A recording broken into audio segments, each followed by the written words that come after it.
여러분 리콴유라는 인물을 들어보셨습니까? 리콴유, 이광요라고 또 이렇게 발음하기도 합니다.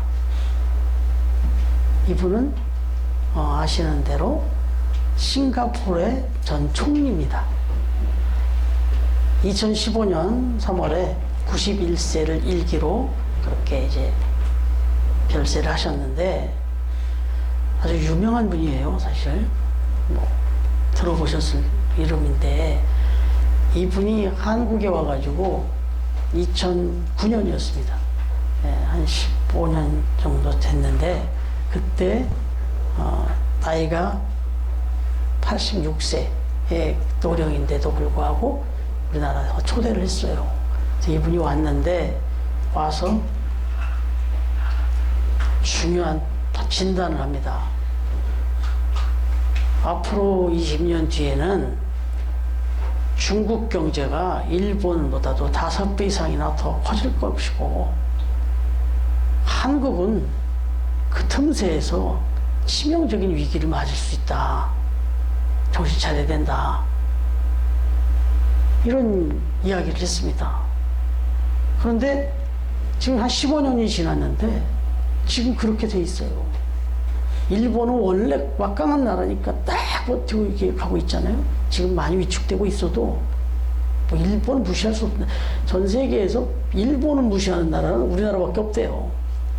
아무튼 그 정도로 막강한 나라가 일본이에요. 이코노믹 애니멀이다 할 정도로 아주 지독한. 그런데 중국은요, 막강하잖아요, 지금. 그런데 그분이 그런 얘기를 했는데, 그때 왜 그 얘기를 했냐면, 자기가 와보니까 이게 대한민국이라는 나라를 왔는데 이제 많이 잘 살아진 거 알고 왔는데, 거리마다 뛰들어오고 데모하는 사람들 덜렸더라는 거예요. 그냥 뭐 전경들하고 맨날 싸우고, 집회가 없는 곳이 없고, 뉴스에서도 맨 하루가 멀다 하고 집회 얘기만 나오고, 사니 못 사니 소리만 하고, 자기가 오니까 잘 사는데. 그러니까 정신 차리라는 거예요. 이렇게 하다가는 순식간에 뒤처질 거다. 이런 얘기였습니다. 그런 극단적이고 집단적인, 그런 집단이기적인 노사문화, 이런 소모적인 에너지를 빨리 창조적 에너지로 바꿔서 세계 시장을 공략하는 데다 집중해야 된다.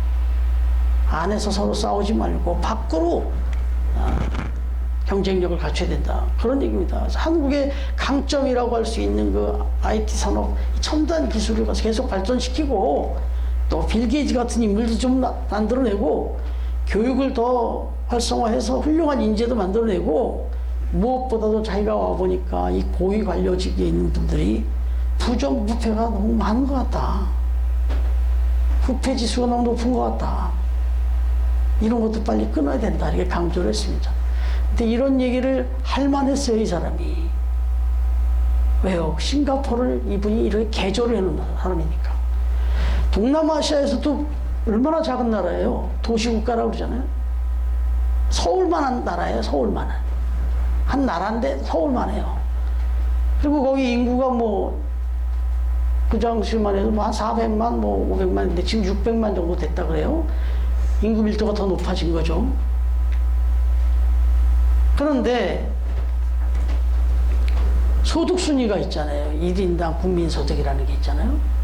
그게 지금 이 싱가포르 국민소득이 어느 정도인가 하고 봤더니요, 67,000달러랍니다. 67,000달러.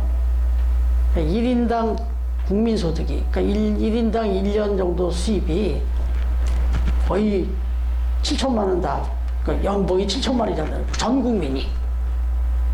1인당 그 정도 된다는 거예요. 그럼 몇 위쯤 될 것 같아요? 10위권 안에 들어가 있습니다. 9위예요, 9위.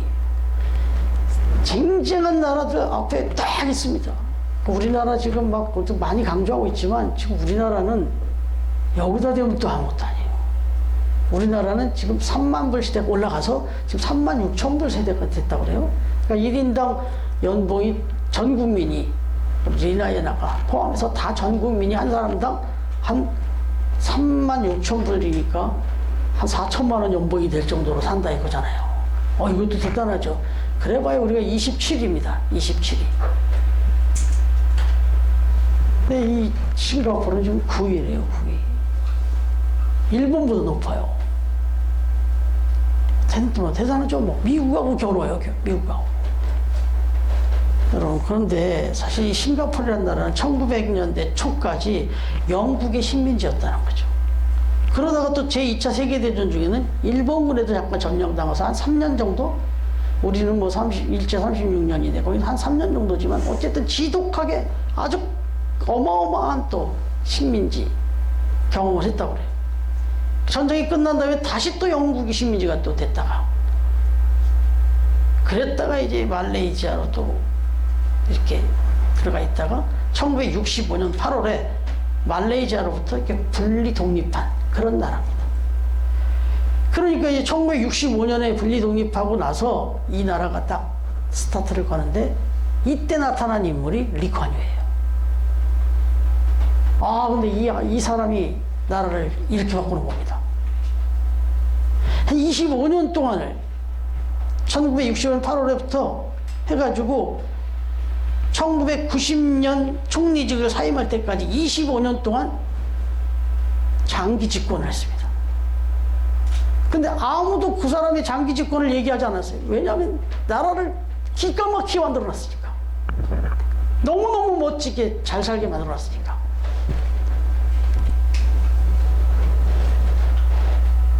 (1965년부터) (90년까지) 총리직을 사임할 때까지 25년 동안 나라 전체를 다 바꿔놨는데, 아주 단순한 거 하나만 딱 하면 유명한 거는 껌을 길에 뱉어갖고 도시가 더러워지는 거, 그거 못 봤어요.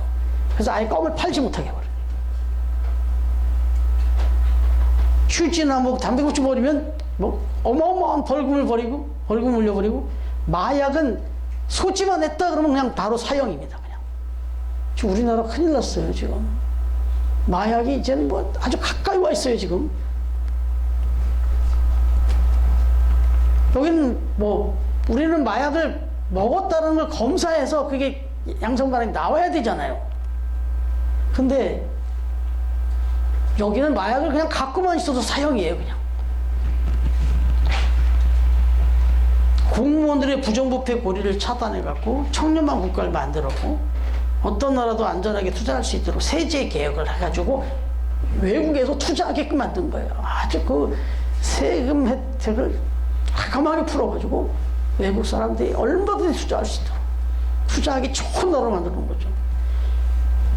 무역자유지대를 만들어가지고 세계 경제의 어떤 중추도시 역할을 하도록, 허브 역할을 하도록 그렇게 만들었고, 교육의 중요성을 강조해갖고 국가 인재를 양성하고 또 적재적소에 배치도 하고. 그래서 지금 싱가포르이 전 세계 중심의 선지국, 조용히 선지국이 되어버렸어요. 오늘 뭐 보니까, 눈 떠보니까 우리는 우리한테 도취돼 있었어요. 아시아에서 우리가. 근데 그분이 우리나라를 와서 정신 차려라, 이런 얘기를 해주는 거죠. 그래서 그의 영향력은 너무나도 대단하기 때문에 싱가포르의 리콴유 이렇게 얘기를 안 하고 리콴유의 싱가포르다 이렇게 말을 합니다. 이 싱가포르는 리콴유 때문에 살았다. 싱가포르의 오늘은 리콴유의 작품이다 이렇게 얘기를 하는 거예요. 여러분, 그 25년 동안을 그렇게 독재를 한 거잖아요. 이걸 이제 좋은 표현으로 개발 독재다 이런 표현을 씁니다. 개발 독재다. 이거 사실 박정희 대통령한테 배웠다고 그래요. 응? 박정희 대통령한테 배웠다고 그래요. 여기도 개발 독재잖아요, 사실. 여기에 물론 음과 양이 다 있지만 어쨌든 중요한 것은 한 사람의 영향이 얼마나 중요한지를 보여주는 거죠. 여러분, 이게 이렇게 기가 막힌 선한 영향력을 끼쳤어요. 그래서 결국은 고민할 것도 없이 전 국민이 그냥 바로 또 그 아들을 세습시켜버렸어요. 그래서 지금 리센융이라고 하는 사람이 지금 몇 년입니까? 90년에 이어받아가지고 지금 리센융이라는 사람이 또 지금 싱가포르에 지금 수상해요. 누가 아무도 말 안 해요. 뭐 이렇게 잘 살게 해주는데, 그리고 부정부패 다 끊어버렸는데, 그러면 지금 65년부터 90년까지 25년, 90년부터 지금까지 또 몇 년이에요, 또? 34년 가까이 되네? 뭐 이러면, 이거 50년, 60년 동안 지금 아버지와 아들이 세습을 해서 이 나라가 살아가고 있어요, 지금. 독재로. 근데 아무도 말 안 해. 너무너무 선한 영향을 끼쳐놨으니까. 여러분, 한 사람이 이렇게 중요하다고 그러는데, 좋은 얘기만 했잖아요. 그러면 저 북한은요, 3대가 세습을 하고 있잖아요. 여기도 독재잖아요. 근데 여기는 어마어마한 독재로 다, 여기 몇 위쯤 될 것 같습니까? 국민소득이. 194개국, 195개국 정도를 조사를 보통 하는데, 184위로 합니다, 북한이. 그리고 보니까 650달러랍니다. 이거 추산이 잘 안 되는데, 역산으로 해서 이렇게 따져보니까, 지금 북한의 국민소득은 1인당 650달러. 그러면 한 70만 원이겠네. 1년에. 국민들이 한 사람당 소득 수준이 1년에 한 70만 원 정도 된다. 그렇게 살고 있다.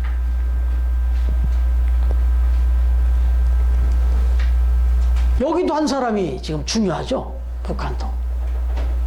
그리고 저 싱가포르. 여러분, 리더 한 사람, 정말 훌륭하고 정말 그 지도력 있는 청렴한 그런 지도자를 하나 세우면 나라가 이렇게 극명하게 달라집니다. 좋은 리더 한 사람이 바로 서면 가정이 변하고 교회가 변하고 사회가 변하고 국가가 변해지는 거죠. 그런 의미에서 지금 어제 그저께 사전투표를 이렇게 투표를 했는데 저는 감사하게 생각해요. 30 몇 %가 나왔답니다. 1000만 명이 넘게 벌써 투표를 했대요. 제가 나도 사전투표 할 걸 이런 생각이 들었어요. 정말 절대로 투표권을 더군다나 우리나라처럼 이렇게 자율적으로 보장이 되는데 누구를 찍어도 되는 이런 아주 자유로운 나라인데 이걸 포기하고 투표를 안 하는 건 정말 나쁜 거예요. 그리고는 어디 가서 나라를 사랑한다? 아니 이 나라를 비판한다? 그러면 안 됩니다. 그러니까 투표를 하신 분도 계실 거고 아직 안 하신 분도 4월 10일 총선은 가서 꼭 찍으셔야 됩니다. 정말 기도 많이 하시고 어떤 사람을 찍어야 되나 한번 생각해 보시고 무작정 나는 여당이니까 나는 야당이니까 이거 말고 사람을 한번 보시고 또 그 선거 그 홍보물이 왔잖아요. 저 꼼꼼히 봤습니다. 여당, 야당 할 거 없어. 또 기타 아주 작은 듣지도 못한 당도 왔는데 다 한번 읽어봤어요. 그랬더니 다 자랑거리만 써놨는데 요즘은 정말 정직하네요. 거기 보니까 자기가 전과 뭐 보인 거 다 써놨어요. 그리고 그때 왜 그 죄를 졌는지도 하고 짧지만 거기다가 변명도 써놨어요. 내가 이런 잘못에서 전과가 있지만 이건 그때 이러이러해서 그랬던 겁니다. 라고 그런 것도 써놨어요. 아니 그러니까 우리가 그것만 읽어봐도 평상시에 그 사람 누군지 몰라도 미리 안 정해도 괜찮아요. 한번 보세요.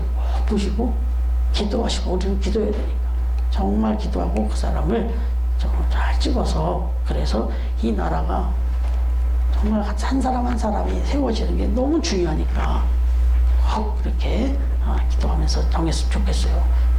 말씀을 이제 본론으로 들어가 보면 조금 서론이 길었는데 오늘 말씀이 바로 그 한 사람의 중요성을 아주 극단적으로 말씀하고 있는 내용입니다.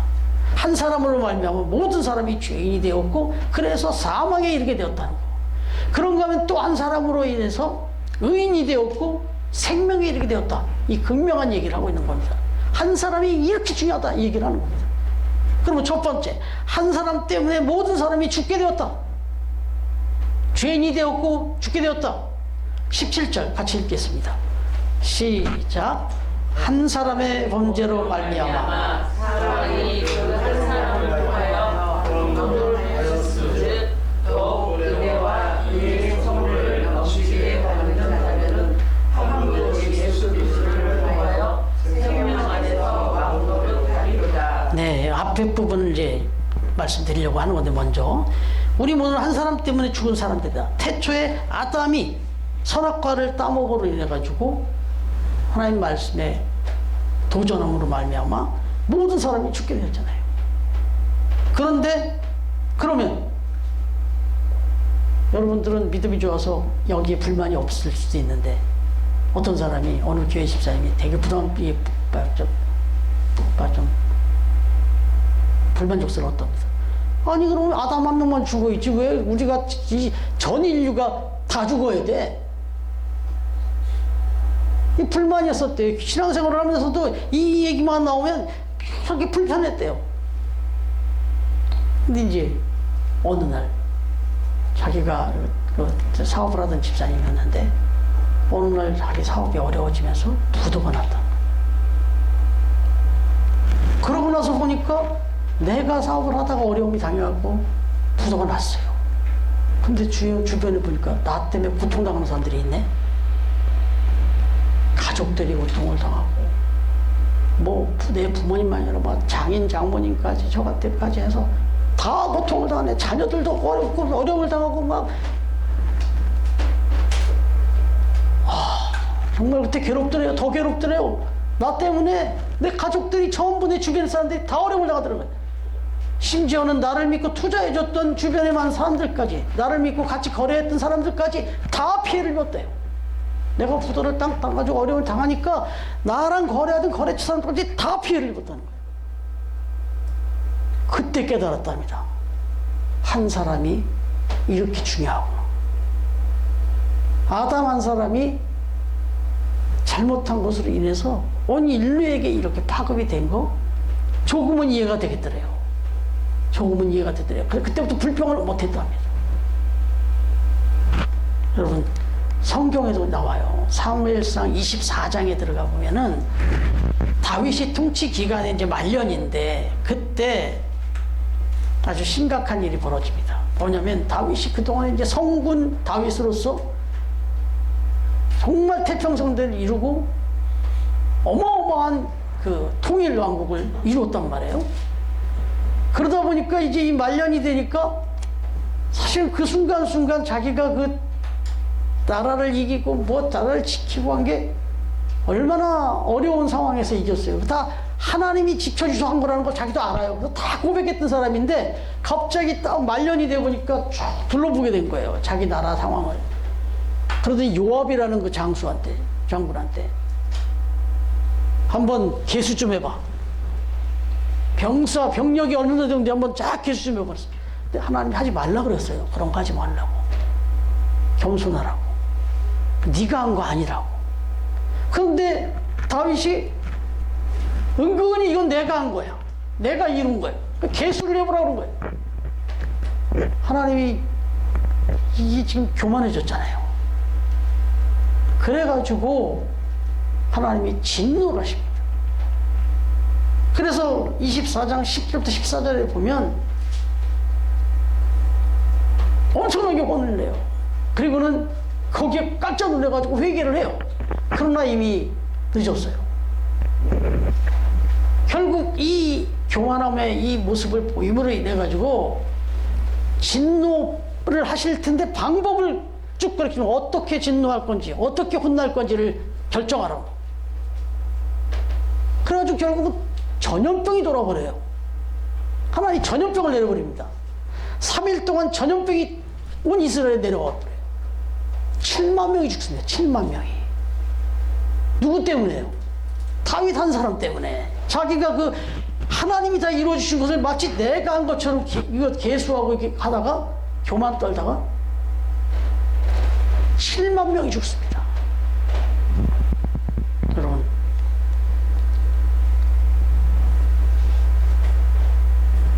우리는 지금 아담을 욕하기 할 수가 있는데 또 다윗의 이런 모습을 또 통해서 우리가 깨닫게 되는데 여러분 한번 생각해 보세요.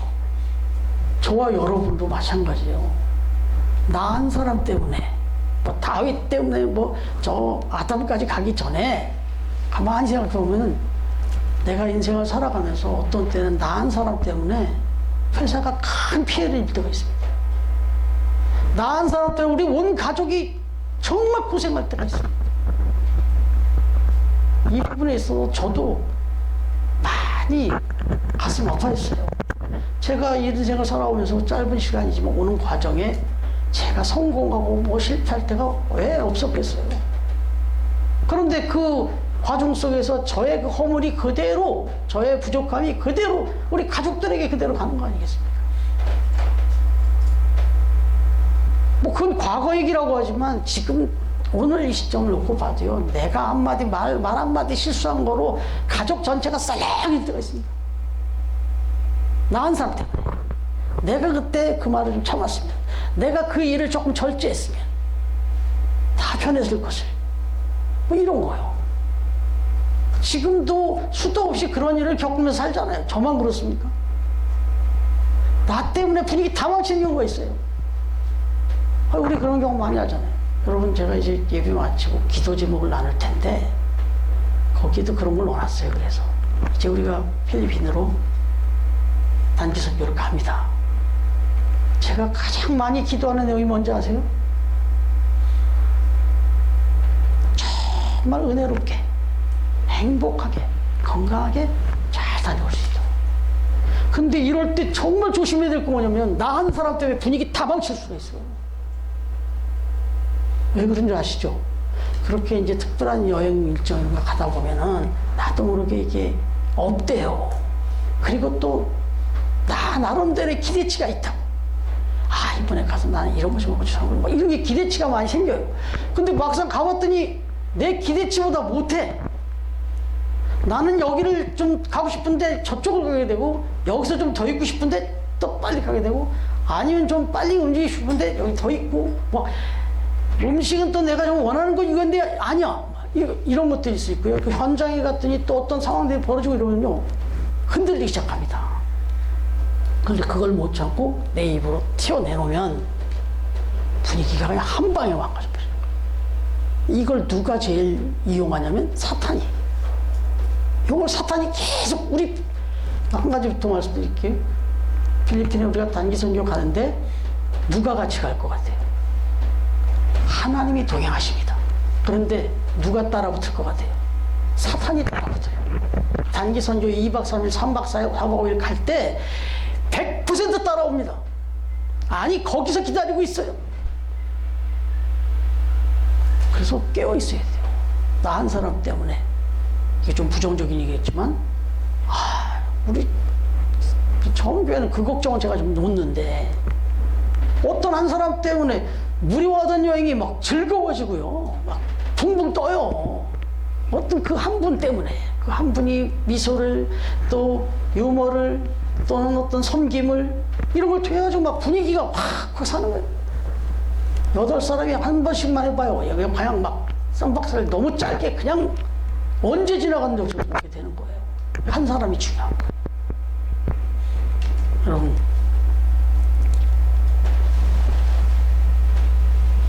오늘 보니까 한 사람 때문에 죽는다, 이런 죄인이 다 된다, 이런 얘기인데, 그렇다면 한 사람 때문에 모두가 산다는 얘기를 하잖아요.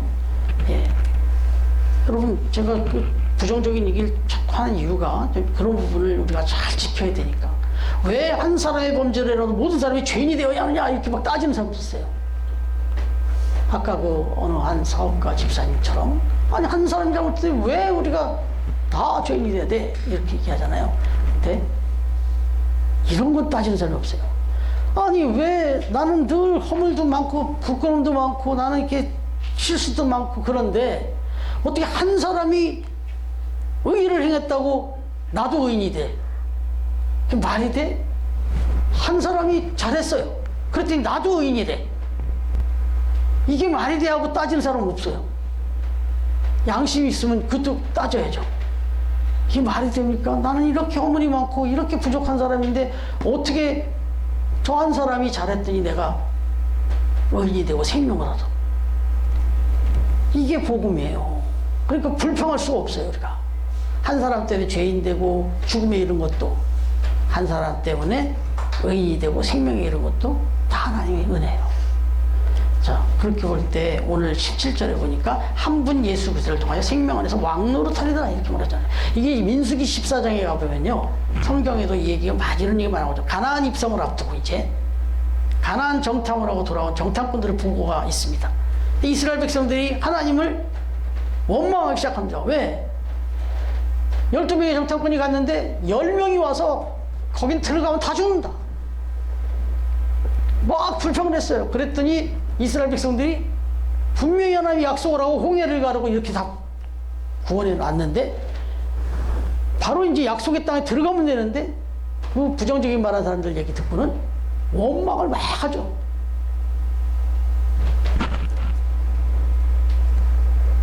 그러면서 막 모세를 막 원망을 하고, 우리를 죽일 데가 없어서 여기 데리고 나서 죽이려고 그러냐. 그랬더니 하나님이 들으시면서, 그래, 니들이 불평하고 원망한 거 내 귀에 들린 대로, 그래, 그대로 내가 행해줄게, 이렇게 말씀하십니다. 그래가지고 이스라엘 백성을 다 전멸하기로 작정을 하십니다. 그때 자기도 원망을 받은 사람인데, 자기도 죽이려고 막 했던 사람들인데, 그 사람들 앞에서 모세가 나와갖고, 그래요 하나님, 저 인간들 저거 살려도 봐요, 무슨 의미가 있습니까? 이러지 않고, 하나님 저를 죽여주십시오. 차라리 저를 죽이십시오. 저 사람들을 죽이실 거면 그 얘기는 살려주십시오, 용서해 주십시오, 이 얘기였어요. 그 얘기를 들은 하나님이 얼마나 흐뭇하셨겠어요. 그래서 결국 이스라엘 백성이 그 상황에서, 그 전멸될 상황에서 사면을 받습니다. 그래서 하나님이 그냥 살려줍니다. 물론 그 불평과 원망 때문에 뭐 사흘길 40일길이면 간다고 하는 그 길을 40년을 거쳐서 가잖아요. 그럼 스코틀랜드에 존 낙스라고 하는 분이 있어요. 이분이 종교개혁 선구자 중에 한 사람이었는데, 당시 영국의 메리 여왕은 아주 독실 카톨릭 신자였는데 아주 지독한 크리스천 카톨릭 신자였죠. 그래서 이 메리 여왕이 피해 여왕이라고 이렇게 불렀다고 하잖아요. 근데 피해 여왕이라고 불릴 정도로 어마어마하게 죽였습니다, 개신교 신자들을. 그리고 아예 공포를 했어요. 다 죽여라, 개신교 신자들은 씨를 말려라, 다 죽여버리라 그랬어요. 이 공포가 되고 막 완전 그 분위기로 갈 때 존 낙스라고 하는 사람이 기도를 합니다. 목숨을 걸고 기도합니다. 그러면서 했던 기도가, 하나님이여, 저 이 스코틀랜드를 지켜주십시오. 이 스코틀랜드를 맡겨주십시오. 저에게 맡겨주십시오. 내가 이걸 살려내겠습니다. 아니, 살려주십시오. 그렇지 않으려면 차라리 저부터 죽여주십시오. 마치 모세처럼 그렇게 기도를 했습니다. 그랬는데 이 기도가 얼마나 되었을까요? 갑자기 메리 여왕이 시름시름 앓며 중병에 걸려서 죽어버려요. 말도 안 되게. 그래서 그때 시름시름 앓면서 메리 여왕이 남긴 유언 같은 고백이 있습니다. 그 고백이 뭐냐면, 수백만의 대군 적군보다도 기도하는 저 한 사람 존 낙스가 더 무섭다, 이런 고백을 메리 여왕이 하고 그렇게 세상을 떠납니다. 존 낙스 저 한 사람의 저 강렬한 저 기도 때문에 내가 하려고 하는 일이 다 엉망이 됐다. 결국 내가 이렇게 떠난다, 이런 얘기였어요. 결국 그 스코틀랜드의 수많은 개신교 신자들은 이 존 낙스의 기도의 힘으로, 하나님의 응답으로 그렇게 살아갈 수가 있었다, 그런 얘기가 되는 겁니다. 한 사람이 정말 중요하죠. 모세처럼, 종교교사 존 낙스처럼 기도하는 한 사람, 특별히 너무 하나님을 의지하는 사람 너무 중요하다. 여러분, 한번 또 질문을 드리면, 여러분 한 분 한 분은 어떻습니까? 우리 가정에서, 내가 있는 그 가정에서, 그리고 내가 있는 그 직장, 그 사업처에서, 그리고 특별히 사랑하는 우리 처음 교회 안에서 나는 어떤 사람인가, 이걸 항상 생각하시면서, 나는 살리는 사람인가, 죽이는 사람인가, 이 생각을 항상 하시면서 말 한마디도 행동 하나도 그렇게 조심하면서 정말 살리는 사람으로, 의인의 반열에서 그렇게 쓰임받는 한 사람, 그런 사람이 되기를 주님의 이름으로 축원합니다. 여기에 딱 힌트 하나만 드릴게요. 19절 같이 읽겠습니다. 시작. 한 사람이 순종하지 아니함으로 많은 사람이 죄인이 된 것 같이 한 사람이 순종함으로 많은 사람이 의인이 되리라. 아멘. 여기 한 사람이 뭐를 했다고요? 순종입니다. 자, 우리 처음 교회가 또 우리 가정에서든 그 가정을 살리고 교회를 살리는 그 비결은 순종입니다. 내 생각도 있고 내 뜻도 있고 내 경험도 있지만 어떤 일이 벌어질 때 순종하는 겁니다. 그 순종이 이제 그 공동체, 그 가정을 살린다. 이런 겁니다. 내 고집이 아니라. 그래서 처음 교회는 하나님께, 그리고 또 교회 안에서는 여러분들보다 약관에 또는 뭐 동년에 또는 뭐 선배일 수도 있겠지만 목회자를 세웠으니까 순종을 절대로 해주시면 그게 이 교회를 살리는 길입니다. 저 또한 마찬가지죠. 하나님께 철저히 순종해야 되고 또 여러분들의 그런 의견에 같이 마음을 내려놓고 겸손하게 이렇게 갈 때 우리 교회가 또 우리 가정이 하나님의 은혜를 입게 된다. 승리하게 된다. 이런 얘기입니다. 다시 한번 마무리하면 저와 여러분이 하나님께 순종하고 또 우리 서로에게 겸손하게 낮은 자세 순종함으로 교회를 살리고 가정을 살리고 나아가서 직장을 살리고 사회를 살리고 그런 멋진 역할을 감당하는 우리 처음 가족들이 다 되시기를 다시 한번 주님의 이름으로 축원합니다.